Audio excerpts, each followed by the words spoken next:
Bisnismu terkendala di ongkir? Gimana kalau ongkir 9.000 per kilogram se-Jawa? Iya benar, se-Jawa. Gratis sewa gudang, biaya packing hanya 2.000 per kirim. Yuk bergabung ke Guyub. Guyub, saluran distribusi online.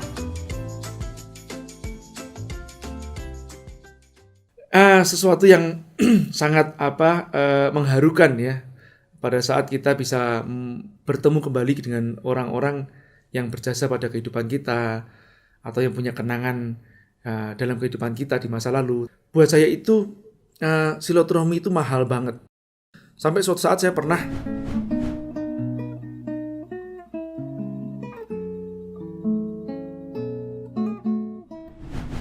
Anda tahu kan kalau saya itu orangnya ngeyelan. Sebetulnya bukan hanya bicara masalah bisnis. Hampir dalam segala aspek kehidupan saya memang seperti gitu. Itu karakter saya mungkin. Termasuk dalam masalah menyambung silaturahmi. Saya pernah juga mencari seseorang yang hilang. Namanya Habib Aqil Assegaf yang kisahnya saya videokan dalam Penegur Kesombonganku. Kisah yang lain terjadi pada saat saya kelas 3 STM.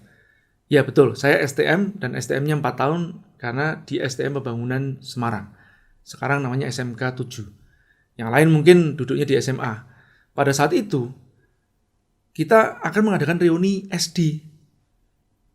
Jadi berjarak 6 tahun sejak kita nggak ketemu, terus kita ketemu lagi, kita melakukan reuni. Nah, saya menjadi salah satu panitia. Bukan ketua panitia sih sebetulnya. Ketua panitia ya ketua kelas pada saat itu.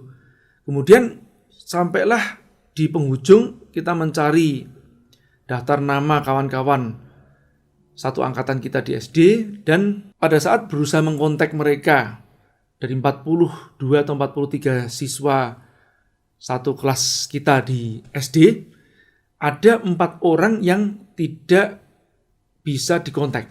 Yang pertama ada di Bali, kemudian yang 2 ada di Jakarta, dan 1 ada di Jogja. Yang di Bali terus terang saya nyerah. Kenapa? Saya nggak punya ongkos untuk ke sana. Sebenarnya teman-teman juga sudah nyerah. Teman-teman sudah mengatakan begini, sudahlah. Kita sudah berusaha, nggak bisa ya sudahlah. Kita lupakan, yang penting yang lainnya sudah bisa. Nah, tapi saya nggak mau nyerah. Dari 4 orang ini, saya cari nih. Ini yang pertama yang di Bali, saya nggak bisa. Saya nyerah. Ongkosnya terlalu mahal. Karena saya ada di Semarang. Yang 2 di Jakarta, itu ada di 2 tempat. Satu di Cinere, satu lagi di Kelapa Gading. Saya datangin mereka keduanya.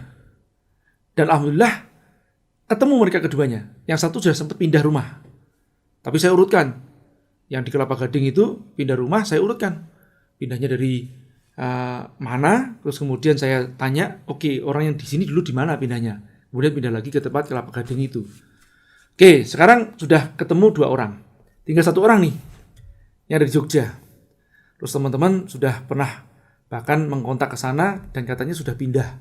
Kosannya juga sudah pindah. Kemudian saya datangin. Udah, saya minta waktu. Saya akan ke Jogja, akan datangin dia. Saya cari. Saya datang di tempat kos dia. Jadi dia memang sejak SD, dia sudah ngekos. Karena memang ada kasus kekerasan rumah tangga dari ayahnya. Nah, pada saat itu saya datang ke tempat kosannya dia dan nggak ada nama itu.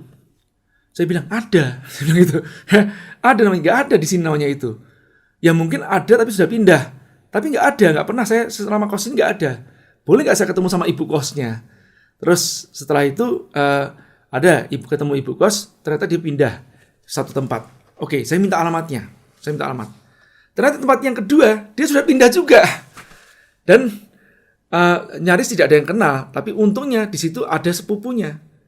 Nah, saya dikasih alamat satu lagi. Jadi pindah sudah ke 3 lokasi. Saya datang sampai di situ, saya menyapa dia. Nama kawan saya ini Vanda. Vanda, masih ingat aku? Enggak. Siapa ya? Aku teman SD-mu. Loh, kamu kok bisa datang kemari? Iya, kamu pindah. Udah 2 kali pindah. Ini tempat yang ketiga. Terus kok bisa ketemu ya? Nah, dia heran seperti gitu. Intinya terus saya langsung ngomong, kita adakan reuni SD, kamu datang. Aku datang, lu datang. Nah, karena dia senang, thanks ya, kamu sampai mau repot-repot datang kemari untuk nyariin alamat. Ya, dan ini rekor ya. Jadi hanya satu orang yang pada saat itu yang nggak bisa dikontak. Ya alhamdulillah bisa dikatakan hampir semua itu datang. Nah, ini kisah yang kedua. Sebetulnya kisah saya tentang masalah mencari orang hilang cukup banyak. Pada saat itu saya pergi ke Gorontalo. Saya di Gorontalo saya teringat oleh seseorang induk semang saya. Ini seperti kayak mamah angkat saya atau mami angkat saya. Beliau ini dulu ada di Batam, tinggal bersama-sama di satu komplek dengan saya karena beliau adalah salah satu staff atau supervisor di Astra Microtronics Technology tempat saya kerja. Nah, karena beliau ini sudah usianya cukup lanjut ya. Waktu saya ada di Astra, beliau mungkin sudah usia 50 tahunan ya, kira-kira hampir 50 tahun. Nah, karena beliau kita tuakan dan rumahnya hanya berjarak mungkin sekitar 3 atau 4 rumah dari mes saya sering main ke rumahnya beliau. Saya kalau manggil ya Mami Ina. Mami. Nah, kadang ke situ kalau nggak ada makanan datang ke tempatnya beliau. Kalau pas Sabtu Minggu, pas libur, saya datang ke tempatnya beliau juga. Nah, sudah seperti kayak anak sendirilah saya itu. Kemudian setelah kita berpisah, dikarenakan beliau juga sudah keluar dari Astra dan pensiun, nah, sudah terputus hubungan kita. Kita tahunya cuman beliau ini tinggal di Gorontalo, itu aja, karena memang aslinya orang Gorontalo. Suatu saat, pada saat tahun 2013-14, saya pergi ke Gorontalo, itu saya mencoba mencari beliau. Dan saya hanya ingat nama beliau saja gitu. Saya cari dan dapat alamatnya memang dari kawan saya. Saya datangin. Saya datang di sana, nggak ada namanya itu. Nggak ada namanya ini. Nah, terus kemana ya saya cari? Terus saya teringat, kalau di Gorontalo ini yang sangat kuat itu adalah sukunya. Dan saya datangin duluan adalah lurahnya. Saya datangin lurahnya, terus bener. Beliau bertanya, marganya apa? Waduh, marganya apa ya? Saya telepon kembali ke kawan saya yang satu Astra yang cukup kenal baik dengan beliau juga. Nah, dapatlah marganya. Yang namanya ini, marga ini, saya nggak tahu. Tapi saya tahu yang marga ini ada itu di sebelah sana. Datang saya ke tempat yang marganya, yang sama marganya. Biasanya kalau satu marga katanya saling kenal, karena kan Gorontalo bukan kota yang besar. Kemudian saya datang ke tempat orang yang ditunjuk tadi yang marganya sama. Dan saya mengatakan namanya Mami Ina, nama lengkapnya Anu. Nah, terus kemudian beliau ini dulu pernah kerja di Batam. Oh iya, yang kerja di Batam. Ya, satu marga dengan saya. Tinggalnya di sebelah sana. Saya datengin. Dan ketemu. Alhamdulillah. Sampai waktu itu, ya Mami Ina waktu itu kan memang sudah nggak seberapa bisa ngelihat ya. Jadi matanya sudah buram gitu kan. Terus, siapa? Jaya. Begitu. Beliau sudah begitu kan. Nah, sudah saya dipeluk sama beliau. Terus kemudian, Jaya kamu bisa sampai sini gimana Jaya? Begitu. Sampai sekarang alhamdulillah silaturahmi itu nyambung. Sampai sekarang. Jadi dari sejak tahun 2014 saya temukan beliau lagi dan nyambung sampai sekarang. Dan ini tidak hanya menyambung silaturahmi saya, tapi juga menyambung silaturahmi kepada kawan-kawan Astra yang lain yang kangen sama beliau. Nah, begitu sampai waktu ini nyambung semuanya. Dan thanks Jaya, kamu udah datengin Mami Ina. Nah, itu kisah-kisah saya mencari orang hilang. Ada kisah yang ketiga yang saya tuliskan di tahun 2014, bulan Desember. Saya punya kakak angkat, rumah saya yang di Semarang, dulu kan dikoskan. Kita ini 7 bersaudara. Karena kakak saya sudah pada mentas semuanya, dan keluar dari rumah, keluar kota untuk kuliah, untuk bekerja, rumah saya jadi kosong. Terus kemudian dikoskan untuk kosan putri. Waktu itu saya masih SD. Ada satu orang anak kos pertama, namanya Mbak Cici. Karena saya waktu itu masih SD dan beliau itu sudah jauh ya, lebih senior ya, saya menganggapnya sudah seperti kakak saya sendiri. Bahkan pada saat saya sakit cacar, beliau yang ngurus atau merawat saya. Karena dulu ayah saya kan kerja dinasnya di Pekalongan. Nah, mama saya sering kalau setiap weekend itu kan berkunjung ke Pekalongan. Dan pada saat saya sakit pun ditinggalkan sama mama saya dititipin oleh Mbak Cici ini. Jadi yang merawat saya, ngurusin saya itu Mbak Cici. Nah, saya merasa bahwa saya ada perasaan hutang budi dan sayang sekali kalau seandainya saya kehilangan silaturahmi kepada beliau. Kemudian saya penasaran untuk mencari di sosial media. Saya cari semuanya, nggak ketemu. Nama dari orang tuanya siapa, saya masukkan, nggak ketemu juga.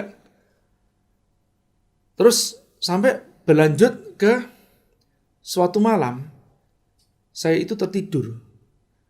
Dan sekitar jam setengah 2, jam 2 dini hari, saya terbangun. Tahu nggak terbangunnya apa? Saya teringat nama suami beliau itu siapa. Nah, kalau nama perempuan biasanya kalau sudah menikah, itu nggak bawa nama keluarganya, biasanya belakangnya dipakai nama suami. Pantesan cari nama orang tua nggak ketemu, nggak taunya pakai nama suami. Nah sudah saya coba ngecek nih, iseng saya ngecek nama beliau dengan nama suami. Keluar, begitu keluar, FB-nya tidak aktif, sudah tahunan. Saya cari lagi di bagian about, cari siapa saja saudara-saudaranya dan keponakannya. Nah yang namanya keponakan kan masih aktif, beliau ini kan sudah di atas. Mungkin sekarang sudah usia 60 tahun ke atas. Nah, begitu saya cari, dapat tuh. Begitu dapat, keponakan-keponakannya saya DM-in satu persatu. Apa betul kamu keponakannya tante ini? Saya ngomong begitu kan. Nah, dia kan biasanya kan manggilnya kan tante kan karena keponakannya. Nah, besoknya baru dijawab, iya. Terus saya minta nomor HP-nya. Saya surprise. Saya minta alamat sekalian dan saya gak pakai tunggu lama. Di minggu itu juga saya pergi ke Jakarta, saya datangin beliau. Dan saya foto bareng bersama beliau. Nah, itu sudah berjarak bisa dikatakan 30 tahun lebih saya nggak ketemu sama beliau. Sesuatu yang sangat mengharukan ya. Pada saat kita bisa bertemu kembali dengan orang-orang yang berjasa pada kehidupan kita. Atau yang punya kenangan dalam kehidupan kita di masa lalu. Tentu aja ini bukan kenangan-kenangan yang negatif atau CLBK gitu, bukan. Ya insya Allah semua itu usianya kebanyakan di atas saya. Dan tidak selalu wanita, yang laki juga iya, yang perempuan juga iya. Nah itulah buat saya itu silaturahmi itu mahal banget. Sampai suatu saat saya pernah mendatangi kawan saya. Ini kawan-kawan lama, laki ya bukan perempuan. Nah kemudian setelah saya cari dia dan saya bertemu, terus dia pernah ngomong sama saya seperti gini, agak sedikit menyinggung saya sih. Dia bilang gini, Jay, kowe nek wis sugih engko ya Jay, aja lali karo aku. Dia bilang begitu. Bahasa Indonesianya, Jay, kamu kalau sudah kaya nanti jangan lupa sama aku. Terus saya agak jengkel, saya ngomong gini, terus menurut kamu aku belum kaya? Saya bilang begitu sama dia. Dan terus emangnya kamu yang cari aku yang cari kamu, aku bilang gitu. Ya kenapa? Karena bukan masalah kaya atau miskin buat saya. Bukan masalah kondisi ekonomi kita atau bagaimana, tidak. Buat saya, ya sekali teman, ya itu teman akan saya cari. Termasuk teman-teman pun juga. Mereka yang buat saya mungkin dulunya saya pernah berselisih. Saya tidak pernah ingin sebetulnya memiliki musuh. Apalagi di usia yang lebih lanjut, saya akan berusaha untuk menjaga silaturahmi itu meskipun kepada mereka yang dulu pernah memusuhi saya atau pernah berselisih dengan saya. Mudah-mudahan manfaat. Jangan lupa ini masih ada sambungannya. Sambungannya adalah bahaya silaturahmi online.